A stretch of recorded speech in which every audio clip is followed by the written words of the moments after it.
Good morning all of you. Myself Devendra Tiwari from Baba Vishwanath Shikshan Prashikshan महाविद्यालय। आज हमारा जो पढ़ने का चैप्टर का नाम है वो है यूनिट 3, रक्त की संरचना, वर्ग तथा आदान प्रदान। आज हम लोग यूनिट 3 का अध्ययन करेंगे जिसका नाम है रक्त की संरचना, वर्ग तथा आदान प्रदान। तो रक्त क्या होता है? व्यक्ति के शरीर पर कहीं भी चोट लगने या कटने पर जो लाल रंग का द्रव बहता है उसी को क्या कहते हैं? रक्त कहते हैं। रक्त केवल मनुष्य में ही नहीं अपितु सभी जीव जंतुओं में भी पाया जाता है। लेकिन ये क्या होता है, जीव जंतु में जो पाया जाता है रक्त का कलर चेंज होता है, रंग चेंज होता है बस, और बाकी रक्त उसमें भी पाया जाता है। चलिए देखते हैं रक्त की संरचना जो होती है कैसे होती है। तो रक्त के मुख्यतः दो भाग हैं, दो भाग से मिलकर ही रक्त बनता है। पहला क्या है? रक्त कणिकाएं। दूसरा क्या है? रुधिर प्लाज्मा। इन्हीं दोनों चीजों से मिलकर रक्त का निर्माण होता है। चलिए पहला देखते हैं रक्त कणिकाएं।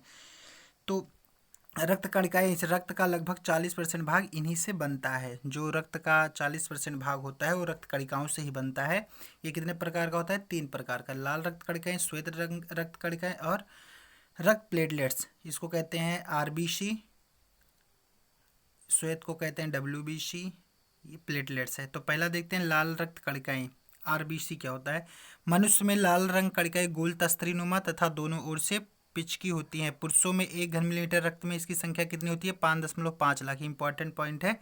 तथा स्त्रियों में 4.5 से 5.5 लाख होती है। समस्त रक्त कणिकाओं का 90% भाग होती हैं। ठीक, जो वयस्क पुरुष होते हैं उनमें इनकी संख्या कितनी होती है? 5.5 लाख। और महिलाओं में कितनी होती है? 4.5 से 5 लाख। ठीक, प्रत्येक लाल रक्त कणिकाएं प्लाज्मा झिल्ली के आवरण से ढकी हुई होती हैं। इनमें हीमोग्लोबिन नामक रंगायुक्त प्रोटीन होता है, ठीक, जिनके कारण इनका रंग क्या होता है? लाल होता है। इनका जीवन काल अधिकतम कितना होता है? 127 दिन। याद करिए, इंपॉर्टेंट पॉइंट है। लाल रक्त कणिकाओं का जीवन काल अधिकतम कितना होता है? 127 दिन होता है। भ्रूण में आरबीसी यकृत तथा प्लीहा में बनती है। जो आरबीसी होता है, लाल रक्त कणिकाएं होती हैं, भ्रूण में कहाँ बनती हैं? यकृत में तथा प्लीहा में। अस्थि में कहाँ बनती हैं? ये आपको बताना है। अस्थि में लाल रक्त कणिकाओं का निर्माण कहाँ होता है? ठीक, आपको बताना है अस्थि में, हड्डियों में लाल रक्त कणिकाओं का निर्माण कहाँ होता है। ठीक है, चलते हैं नेक्स्ट देखते हैं श्वेत रक्त कणिकाएं। देखते हैं श्वेत रक्त कणिकाएं क्या है, इसको देखते हैं। श्वेत रक्त कणिकाएं, तो ये लाल रुधिर कणिका की अपेक्षा बड़ी तथा केंद्रक युक्त कोशिकाएं होती हैं। मनुष्य के 1 घन मिली रक्त में इनकी संख्या कितनी होती है? 5000 से 9000 तक होती है। इनमें हीमोग्लोबिन वर्णक नहीं पाया जाता। देखिए इसमें जो इंपॉर्टेंट पॉइंट है, इसमें केंद्रायुक्त कोशिकाएं होती हैं। इसमें केंद्र होता है, केंद्रायुक्त कोशिकाएं होती हैं।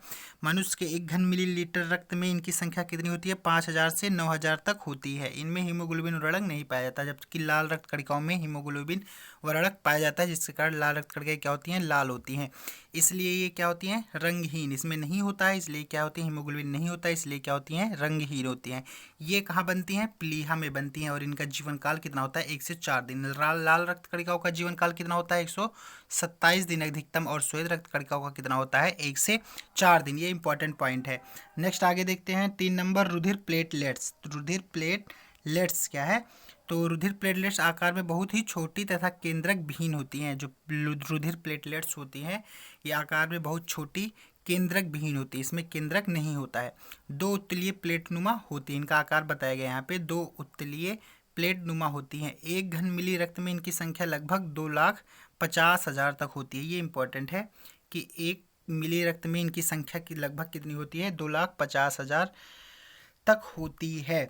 ठीक, तो आज के लिए बस इतना ही। ये था रक्त कणिकाओं के अंतर्गत 3 चीज़ें हमने पढ़ा। लाल आरबीसी पढ़ा, डब्ल्यूबीसी पढ़ा और रुधिर प्लेटलेट्स पढ़ा। हमने 3 चीज़ें पढ़ा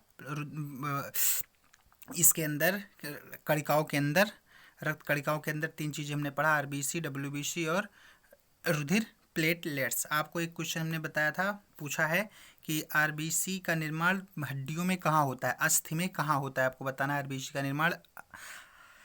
भ्रूण में तो आपको पता ही है कहाँ होता है, यकृत और प्लीहा में, लेकिन आपको हड्डियों में, अस्थि में बताना है आरबीसी का निर्माण कहाँ होता है।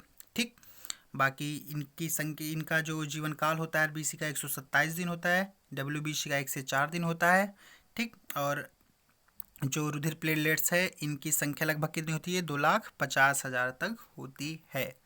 बस आज के लिए इतना ही। मिलते हैं नेक्स्ट क्लास में, तब तक के लिए थैंक यू, धन्यवाद।